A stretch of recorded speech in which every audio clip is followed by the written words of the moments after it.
All right, welcome to the show. This is Unofficial Leafs Talk. Let's talk about why the Leafs lost in overtime tonight in a beautiful game for Austin Matthews, now the all-time scoring leader of the Maple Leafs. Congrats to him, number 420 and 421 tonight. I was really impressed with that. I think we have the Matthews of old back, so I'm pretty happy with that. It looks like he's back to his usual ways of scoring, so a lot of positives for this team. But yeah, honestly, I guess this is part of the reason why I started the show in general is because I hate it on nights like this when the team looks so good. There's so many positive things to look at. You know, they're playing well. They always seem to have some trouble against the Islanders, which definitely came out tonight. Maybe it was just some puck luck at the end there in the overtime. But it's just such a piss off when you lose a game like this when there's so many positives to look at. You know, the team's was undefeated in 2026, but it just, I don't know. For me, look, the number one thing that I want to talk about in overtime is Riley. Like, what the hell are you doing, man? This is why I pick on Riley sometimes and why I get pissed off with why he's still on this team after so many years. And I love the guy. He's definitely a core member of this team. You know, I respect him. I hope he, retires here one day, maybe. But it's just the number of plays now that are happening with him when I see him on the ice. He seems to always get scored against. He gets walked on the earlier Schaefer goal. He just seems like he's losing his touch. And I think he's a great defenseman. I just think he's not a great defenseman on this team. You know, the Leafs are looking for trade chips here and something, just something to have assets with and make some trade possibilities happen. I think Riley's one of those trade assets that maybe you can use. I don't think he's a bad defenseman, but if you're gonna trade for something right now before the trade deadline or at the trade deadline, he's definitely one of the guys that has to have at least a couple talks about what could you get for him, because at this point I'm just tired of seeing him on the ice when things go bad in this team. Every time it's an overtime loss or it's a goal that someone gets walked, it's always Riley on the ice, especially for that overtime goal tonight. All right, puck carrier comes down. I'm not exactly sure who it was. Nyes is right there. Nyes chases him off to the corner. Riley's basically left in the slot, and he's got a choice. I can either help Nyes out after Nyes has already basically rubbed him out, push him towards the corner. He has no scoring chance at that possibility.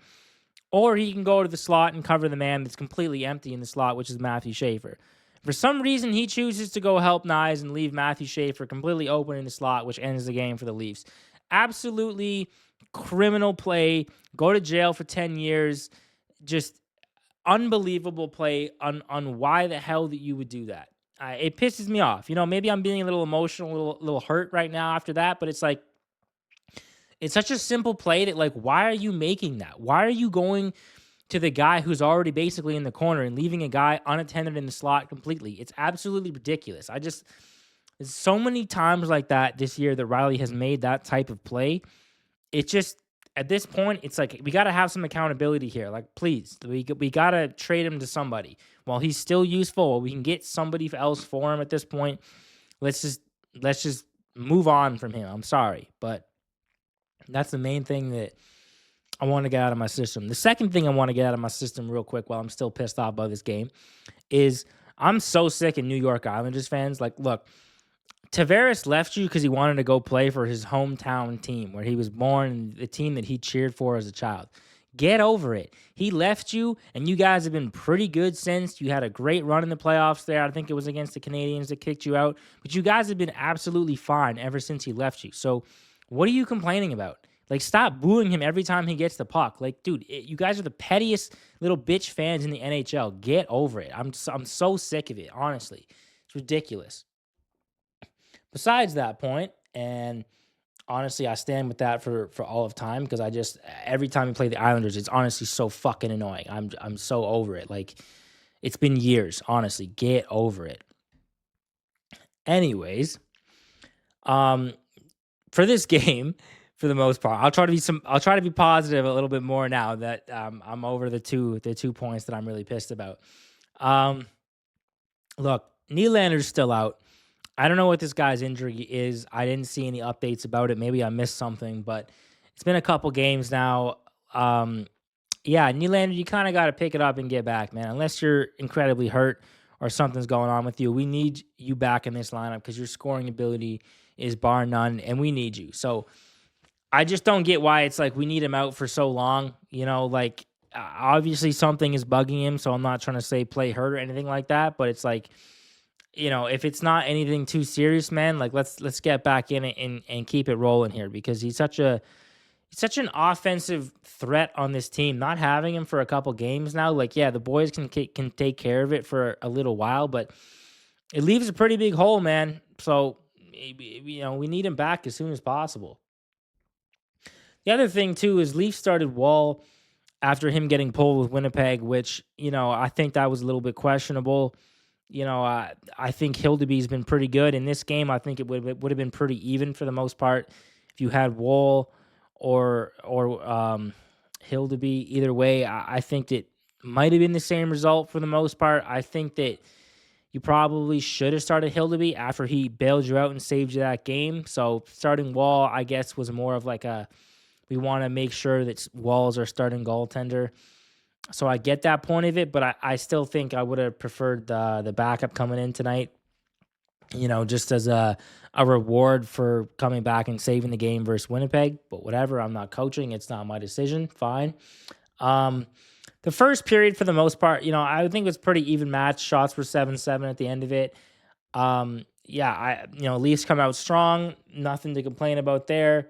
Have a couple of chances. Don't get anything, going on that. Second period, Adam Pelech scores on that long shot from the point, and I think for the most part, I'm not going to blame Wall on that. He got screened a little bit. He was a little bit late to that play. It's always tough, and as a guy who does play goalie for like a ball league, I know it's not the same, but I understand when you get a shot from the point that's far away, you get some bodies in the front. It is tough to see, it coming at you. You can kind of lose it in the crowd there. So I don't blame him on that too much. It's whatever. Any goaltender in the league gonna have trouble with that, so it's fine. Um, After that, Matthews pushes the net on a beautiful play, gets number 420. Incredible goal.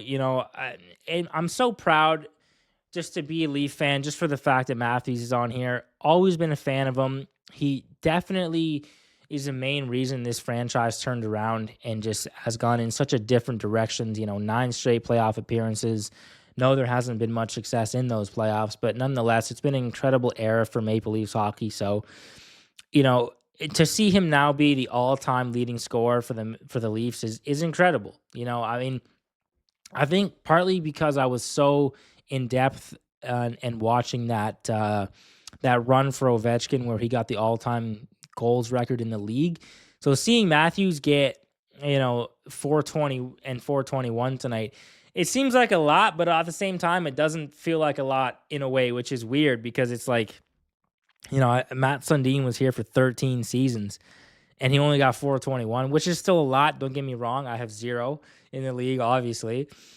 But yeah, like it's crazy because it's like he's only 28. He's already the all-time leading scorer. Like, where is this going to end up? If he ends up staying here for the rest of his career, like how does this look in the end? It's going to be pretty incredible when you look at it in 10, 12 years from now, and hopefully him and Nylander have basically all of the Leafs records. It's going to be pretty incredible to say that I was there and I watched that for the entirety of those two guys' careers, right? But especially Matthews. So, no, honestly, super happy with it.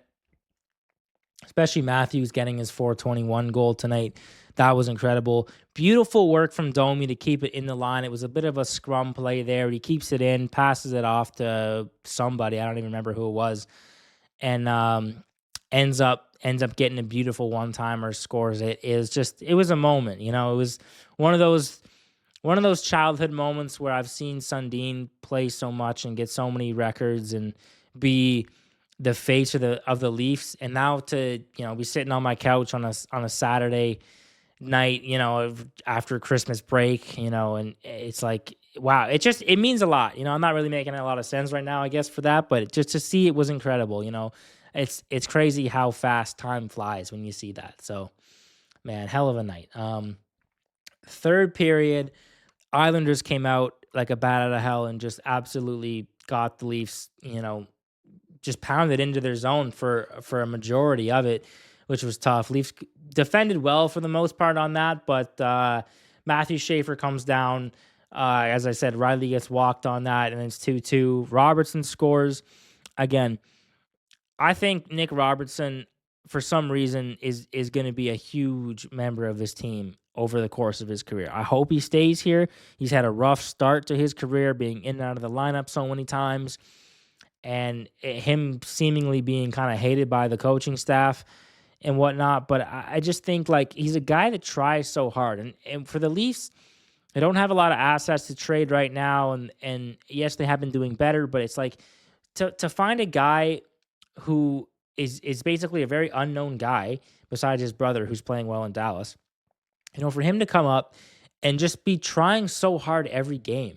It's so nice to see a guy who's trying so hard and just putting it all out there. He's had a lot of development in his career to be a really good player. He's now the 8th player of the Leafs this year to get 20 plus points. And I think he's going to be probably at the end of the season a 30 to maybe 40, 45 point guy, somewhere in that range. I think he's a huge part of this team that they need to take a lot more seriously. Give him more ice time. Give him some power play time. Give him whatever you can get right now because he has a scoring touch. He just needs a little more time to prove himself, in my opinion. But I love the guy. I think he's been doing great, and I'm not just saying that because I had a bet on him to score tonight, and he did.